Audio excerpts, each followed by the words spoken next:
por continuar en la sintonía de a las 8:45. Acá en este espacio hemos dialogado y analizado en varias oportunidades las deficiencias del sistema penitenciario.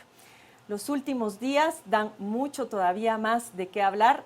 Se ha abordado en esta semana el tema de la creación del Centro de Detención número 17, mejor conocido como Mariscal Zavala, la inconformidad ciudadana con esto que ha sido considerados privilegios para el expresidente Otto Pérez Molina y ex vicepresidente Roxana Valdetti, un problema en el preventivo de la zona 18, justamente el día en que el acuerdo gubernativo que crea el centro de detención es presentado. Seguimos sin resolver el problema de las señales, del bloqueo de las señales de celular en los centros carcelarios. En fin, estos problemas persisten y vamos a tratar de ver en dónde están las soluciones y qué se puede sugerir a las próximas autoridades para que esta historia no vuelva a repetirse. Nos acompañan esta noche para abordar este tema a Lorena Escobar, quien es analista de ACIES, y también a Carlos Menocal, ex ministro de Gobernación. A ambos bienvenidos. Buenas noches, Gustavo abre este segundo segmento. Hablemos un poquito del estudio. Es decir, ¿hay algunas propuestas concretas viables que puedan aplicarse para mejorar la situación del sistema penitenciario en Guatemala? Sí, todas las propuestas, al menos creemos que son viables. El estudio parte de la doctrina y la teoría y trata de hacer un contraste con la situación actual de Guatemala. Y al final hace algunas acotaciones como posibles soluciones a este problema. ¿Por ejemplo?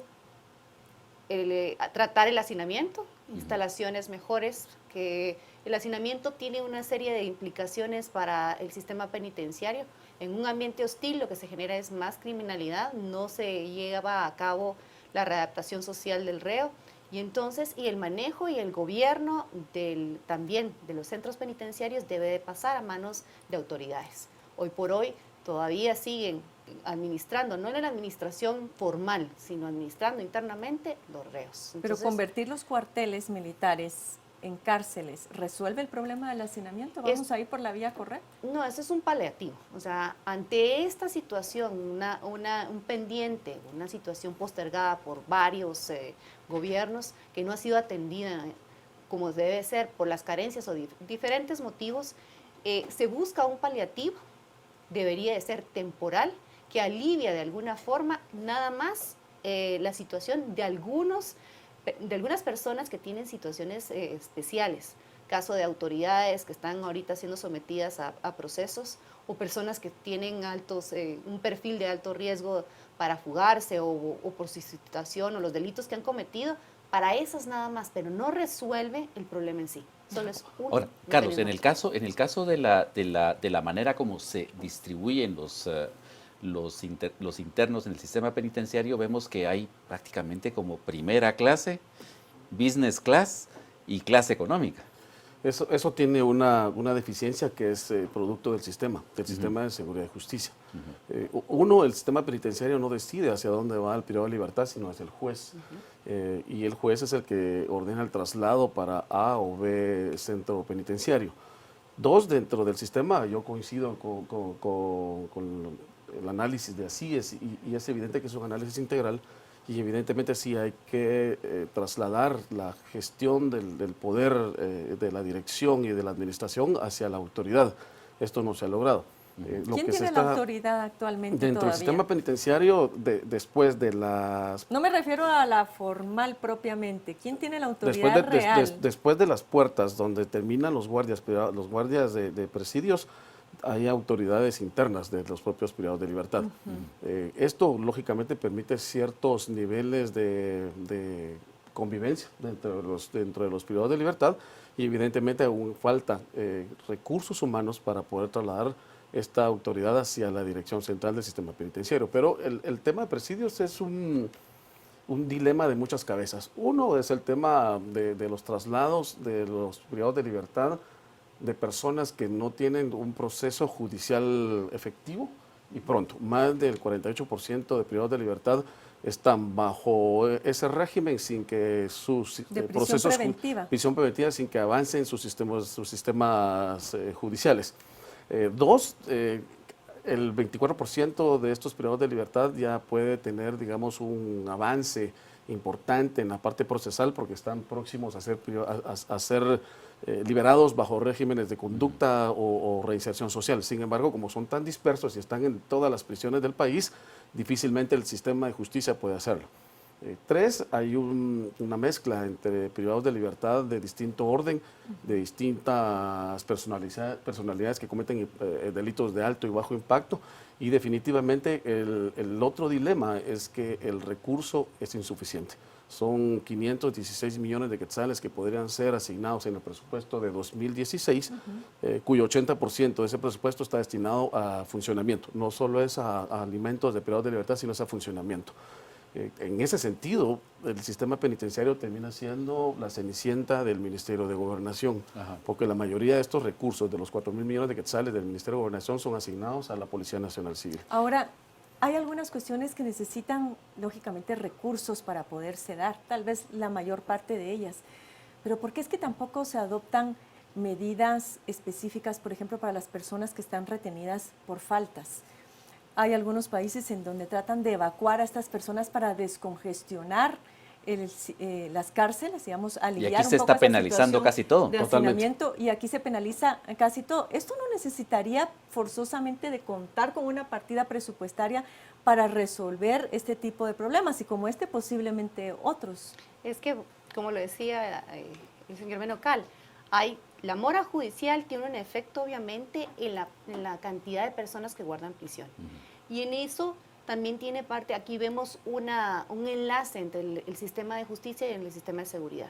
Si el juez no confía en la situación de las fronteras, la porosidad, ¿cómo se puede asegurar la permanencia de la persona que está siendo acusada de un delito en un juzgado? Entonces, es un círculo vicioso en donde el juez se ve obligado a veces o por práctica tribunalística, entonces a dictar un auto de prisión. Y entonces ahí queda. Las faltas igual. Y el problema es que cuando hablamos de que no, otro de los retos que presenta el sistema penitenciario es que no hay una clasificación como lo mencionaba antes, y entonces el guatemalteco, por ejemplo, todos los días se maneja. ¿Y cuántas veces al día alguien, un peatón imprudente o un conductor imprudente, pone en riesgo la vida del otro? Entonces todos en realidad, y si hay un accidente, podría entonces, y hay un herido, por práctica, la policía retiene a la persona hasta que se ponen de acuerdo, o si se va al hospital quien quedó lesionado, entonces se pone a disposición de los tribunales y se manda a prisión. Carlos, volviendo al tema del control de las cárceles, es tribunalistas. decir, una de las razones por las cuales se creaban todos esos sistemas en los que se pedía la colaboración de los reos para su autogobierno, era precisamente como devolverles un poco de responsabilidad y darles un poco de significación social dentro de ese ente en donde se las quita. Pero digamos, con el tiempo lo que ha sucedido es que prácticamente eso se ha convertido como en una mafia que vende privilegios. De hecho, es una estructura criminal que tiene todos los beneficios a su favor, todas las características a su favor. El hacinamiento, el tema de clases sociales dentro del sistema penitenciario, hay explotación laboral dentro del sistema penitenciario. Uno de los casos fuertes es el del señor Bayro Lima, que explotaba a los privados de libertad de Pavoncito. Hay las condiciones de ausencia fuerte, expansiva de los guardias privados, de los guardias de presidios. Estamos hablando de que hay un guardia por cada 4 privados de libertad cuando debería ser menos. 2, el guardia de presidios es el que menos salario recibe dentro de la estructura del Ministerio de Gobernación, que recibe más o menos como 3.200 quetzales. Y la relación que tiene con el privado de libertad es muy personal. No es una relación de controles tecnológicos. No es, las prisiones de Guatemala no son como las vemos en las películas al estilo Estados Unidos. Y las otras condiciones es que si hay privados de libertad muy empoderados dentro de la lógica criminal. Bayro Lima es uno de los 30 empoderados dentro del sistema penitenciario que permiten esas condiciones de criminalidad interna y criminalidades afuera. En los últimos 4 años ha ocurrido una característica aún más delicada, y es que las empresas privadas las empresas de telefonía no han tenido acceso a los planos a la planimetría del sistema penitenciario, y eso prohíbe o limita que los... Por eso no se ha bloqueado la señal. En los últimos 4 años se agudizó, se aumentó las llamadas desde las prisiones, cuando en el 2011 tenía ya a través de las escuchas telefónicas ciertos controles, porque sí se dio acceso a las telefonías. Ahora no se les está dando acceso y se les está cobrando ciertas multas al no cumplir Los la ley. mismos reos no les dan acceso, entonces ¿dónde está la autoridad del Ministerio de Gobernación, o en este caso el director del sistema penitenciario? Otra de las cosas que condiciona a la actualidad es que la mayoría de los directores de los sistemas de las cárceles son guardias, porque se les dio de baja este año a más del 40% del personal 029 que estaba por contratos, pero era personal que cumplía funciones de dirección.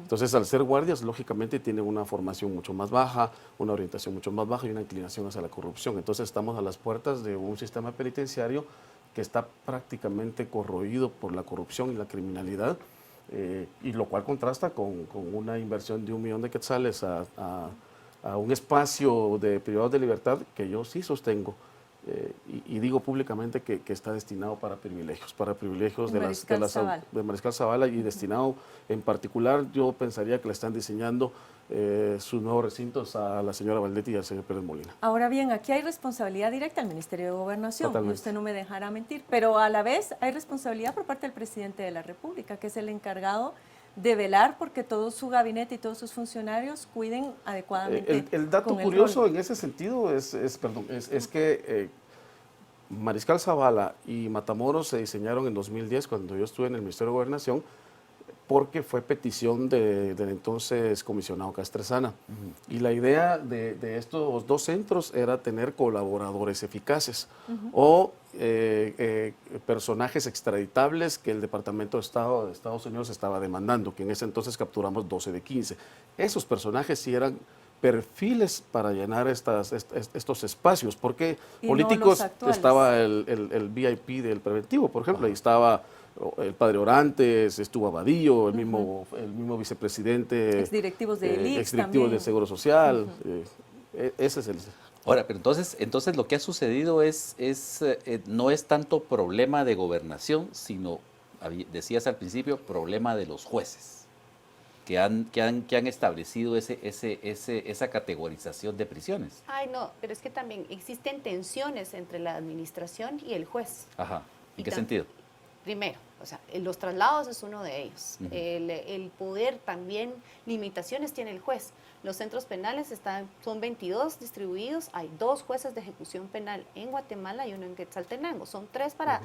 Bueno, y ahora son 3 tribunales pluripersonales en donde se ha encontrado un mecanismo más ágil para poder atender a la población. Estamos hablando de 6 jueces que atienden a 19,000 personas que están privadas, 19,800 estamos ahorita. Es decir, imagínense ustedes, es la población del municipio de Guastatoya la que está prisionera, que atiende nada más 6 jueces y que atiende también 2,000 guardias día a día que vigilan. Entonces esa problemática es grande. La comprensión de un juez y de un centro penitenciario, el director del centro penitenciario tiene que ser, y del sistema, tiene que ser de colaboración. Tiene que haber una comunicación constante para entender. Todavía hay sistemas en donde no se puede llevar el registro de cómo está la pena de la persona.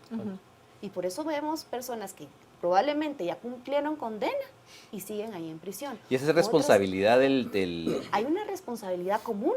Ajá. Compartida. O Ahora sea, aquí el tema es ¿cuántos años más vamos a seguir conversando o en este set o en y haciendo otro estudios espacio, tan y sesudos haciendo como diagnósticos y volviendo a hablar y redundar sobre la misma situación? ¿Por dónde hasta empezamos? Que como sociedad no le hagamos caso, y eso que viene de un extranjero, al comisionado Velázquez.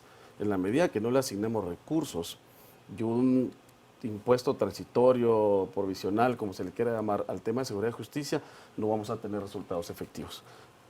Seguridad y justicia, entiéndase, Ministerio de Defensa, Gobernación, Organismo Judicial, Ministerio Público, Organismo Defensa Pública Penal e INASIF, tienen el 1.5% del Producto Interno Bruto asignado. También defensa incluido ahí. Defensa. Sumando todos los presupuestos no llegan ni a 10,000 millones de quetzales. Esto contrasta tan solo con los datos que se le arrebatan al narcotráfico. Por ejemplo, entre 2008 y 2011 se le arrebataron 10,000 millones de quetzales, que es el equivalente a la deuda externa. Dos, pretendemos tener policías tipo Robocop cuando los estamos pagando con salarios mediocres, con ingresos muy magros. Tres, el sistema penitenciario es otro ejemplo de lo que ocurre en la infraestructura del Estado.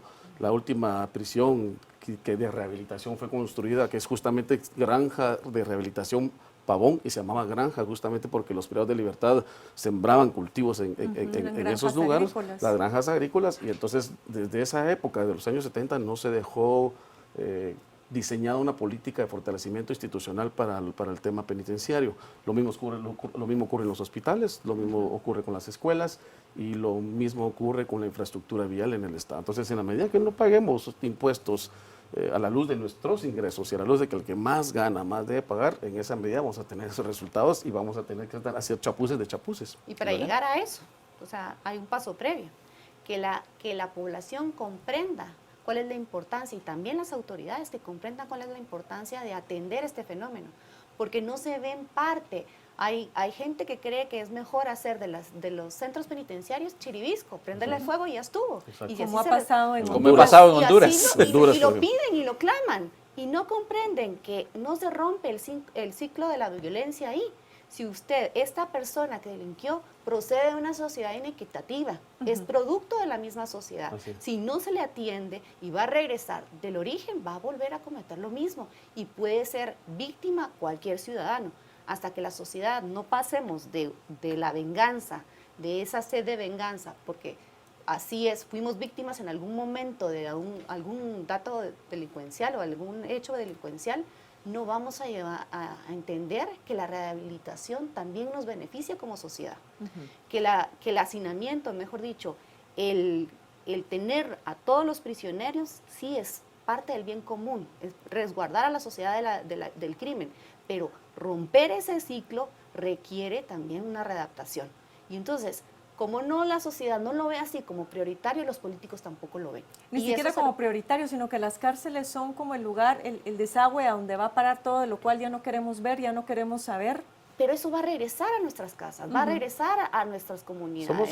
Somos una sociedad que ignora el periodo de libertad y somos una sociedad que ha formado estas características de la criminalidad. Y muy vengativa al final de cuentas, porque también lo que vemos en muchos de los discursos de los políticos es la pena de muerte como la solución última, como la solución total. Yo sí creo que la parte radical y el derecho penal del enemigo no funciona en el país. Primero, coincido con lo que decía en cuanto al tema de inequidad.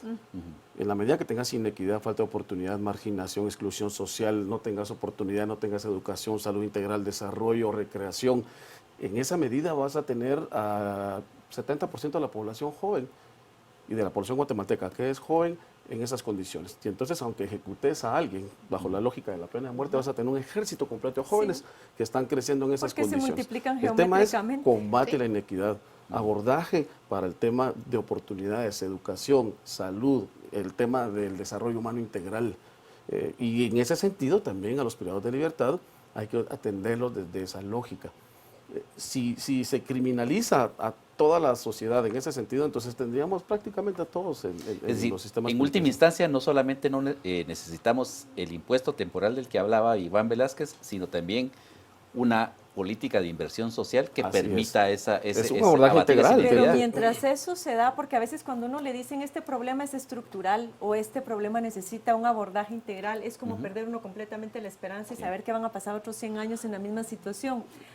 ¿Qué otro tipo de medidas paliativas en lo que lograra llegarse a un acuerdo sobre este impuesto extraordinario a la seguridad y la justicia podrían implementarse para empezar a desatar este nuevo problema? Ya existe una política y para empezar ha tenido críticas por todos lados, pero es un principio y entonces bajo esta política podría hacerse ya las planificaciones y la implementación y medir que hay. La política se implementa, después hay indicadores de medición, de avances para poder ajustar la política a los planes y a los objetivos trazados. Planificar es lo que se necesita. Ese es el primer paso. Y que es con qué recursos se tiene, una planificación real, ¿verdad? Tenemos tantos efectivos, tenemos la capacidad para mejorar a tal grupo, vamos a ver cómo mejoramos la capacitación y la formación de los guardias del sistema penitenciario, vamos a vigilar mejor su desempeño, vamos a tratar de, tal vez por sectores, clasificarlos. Hay una serie de, la planificación paulatina y avanzada permite. Yo le agregaría algunas soluciones que pueden ser abordadas y que estos tanques de pensamiento como así han propuesto. Uno, se puede concentrar o trasladar a una prisión a los privados de libertad que están próximos por salir por distintos regímenes. Ahí estamos hablando de un buen porcentaje de privados de libertad. Dos, bueno, ahí tendría que articular el sistema de defensa pública penal, el sistema de justicia y la parte ejecutiva, que es presidios. La otra, se puede trabajar con aquellos privados de libertad que tienen delitos menores, pero que cometen delitos menores, pero como viven en esa marginalidad, en esa exclusión, en esa pobreza, no tienen 1,000 quetzales para pagar la medida sustitutiva. Entonces pasan 2 años y salen mucho más delincuentes de lo que entraron. Entonces hay fórmulas a nivel internacional en donde el Estado ha subsidiado, digamos, esta parte de la medida sustitutiva y entonces descongestiona el sistema penitenciario. 3, se debe de tener una discusión al más alto nivel con las empresas telefónicas, y eso debería de ser desde el alto nivel presidencial, para que desde ahí se ordene al sistema penitenciario, al Ministerio de Gobernación, que se abran las puertas para el bloqueo de las telefonías. Estamos hablando de la presidencia. Desde la presidencia. Yo creo que se ¿usted tiene que cree tomar que ahora una actualmente dirección este ejecutiva. Ministerio de Gobernación está siendo más bien cómplice de esta situación? Yo lo que digo es, a la luz de los hechos, hay empresas telefónicas que se han quejado de que no tienen acceso a los planos para poder diseñar los bloqueos de las llamadas. Ahora, pero también hay un problema y es fundamental. Es decir, para hacer una llamada uno necesita un teléfono, y el acceso al teléfono es responsabilidad. Que esa es la otra fórmula, es combatir la corrupción. Exacto. Y combatir la corrupción la puedes trabajar desde la lógica de los controles externos. En la medida, como funciona un aeropuerto, Sí. en la medida que permitas autonomía al guardia de presidios, en esa medida va a seguir manejándose la corrupción. Y el otro gran dilema en esta fórmula, Gustavo y Carmen, es que el próximo gobierno va prácticamente estar con una mano adelante y una mano atrás en los recursos. Sí. Y honestamente, entre priorizar Sí. desnutrición, inseguridad alimentaria, desastres ambientales que están próximos por venir, que van a empezar mucho más antes, y el tema de acceso a educación, el tema penitenciario estará en una discusión Sí. altamente pública, política, académica, pero todo necesita recursos. Lorena. Hoy planteaban un ministro de Gobernación también, el licenciado Rodolfo Mendoza, planteó una acción concreta en cuanto a las telefonías. No vedar el derecho de comunicarse con los familiares del preso, pero volver entonces a retomar a las viejas prácticas en donde por limitaciones la llamada se hacía desde el preventivo. Había un teléfono en las cabinas, un teléfono fijo, y como se hace en otros países, ¿con qué número quieres hablar? Bueno, te lo marco, aquí está, y ya. O sea, el control se retoma con acciones concretas y simples como esas. Antes se tenía eso porque era desde el centro penitenciario que se hacía la llamada y había un mejor control. No ahora que entran y salen y nada más, ¿verdad? Entonces son actos específicos o acciones. Con el traslado, por ejemplo, de reos cuando tienen problemas de salud. Recordarán que tuvimos un caso bastante lamentable hace poco tiempo en el San Juan de Dios. Sí. Durante la administración de Luis Monterroso se trató de llevar médicos y enfermeras a los centros carcelarios para que los reos no tuvieran que salir y poner en riesgo al resto de la población. Sin embargo, hubo serias dificultades porque los mismos reos generaban amenazas e intimidaciones a los grupos de médicos y enfermeras y no les daban la orden para irse a recluir a un hospital. En la parte de esta logística es importante explicarle a la ciudadanía que la Policía Nacional Civil utiliza alrededor de 300 patrullas a nivel nacional para trasladar privados de libertad. Estamos hablando de la inversión de casi 400 policías que se dedican al traslado de reclusos, que es el equivalente a una comisaría, a la comisaría de la zona 18, por ejemplo. Lo que sucede en este tipo de gestiones es que si se quiere tener el acercamiento del servicio del privado de libertad, tanto procesal como por ejemplo, que puede ser un juzgado transitorio, o de la atención a salud, se tiene que invertir en infraestructura que esté fuera de los propios centros carcelarios. La otra situación es que depende del sistema de salud y del organismo judicial el traslado de estas personas. Y honestamente volvemos a sacar el tema de los recursos. No hay logística que pueda resistir semejante movimiento cuando todos los días estamos trasladando 1.200, 1.300 privados de libertad a nivel nacional. Lo más sano debería ser es que exista un centro especial o especificado para el tema de privados de libertad y tener centros de gestión penal. En el 2011 se intentó hacer un centro de gestión penal en Fraijanes. Sin embargo, a la luz de los recursos no hubo posibilidad de hacerlo, porque sí es importantísimo hacerlo. Eso evitaría la movilización de privados de libertad en el día o en las mañanas. Se nos ha terminado el tiempo. Muchas gracias a Carlos Menocal y Lorena Escobar por habernos acompañado esta noche. Nos vamos ahora con Juan Carlos Sandoval para que nos cuente qué está comentando nuestro público televidente. Adelante, Juan Carlos. Gracias, licenciada Carmen Lorena Ortiz. Vámonos a las redes. Estamos revisando lo que usted comenta. Secuestran o extorsionan, no son personas que infrinjan la ley, son valores, dice. Nos dice también, la aplicación de la política penitenciaria es urgente, existen 174 estrategias de reforma en ella. Marco, esta gente que comenta porque solo han vuelto su modus vivendi, no solucionan nada, considero que deben de empezar por aplicar la pena de muerte. Y Byron nos dice, hablan de rehabilitación, creen que el Smurf, el Smiley o el Lobo se pueden reintegrar, es lo que plantea Byron. Y claro, una sociedad desigual y no equitativa es el origen de todos los males. Al fin se ha puesto el dedo en la llaga, parte de los mensajes que tenemos esta noche a través de las redes sociales.